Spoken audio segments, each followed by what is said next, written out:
जब पाकिस्तान ने उर्दू भाषा को ईस्ट पाकिस्तान में लागू करने का इम्पोजिशन करने का कोशिश किया तो वहाँ के स्थानीय लोगों ने कहा नहीं, हम बंगाली हैं, हम बांग्ला बोलेंगे, हम बांग्ला में लिखेंगे, हम पाकिस्तान का उर्दू भाषा को मानते नहीं हैं।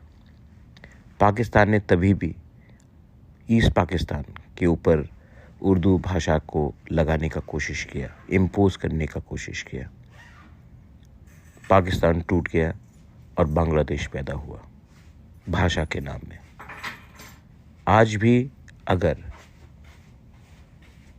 हमारे तिप्रासा लैंग्वेज में कोई भी हो, तिप्रासा लैंग्वेज को अगर हमारे मर्जी के खिलाफ आप लोग इम्पोज करोगे तो इतिहास गवाह है कि जब जब भाषा को दबाने की कोशिश किया गया, जब जब हमारे ऊपर हमारा अधिकार छीनकर किसी और भाषा को हमारे ऊपर थोपने की कोशिश की गई, तब तब देश टूटा है।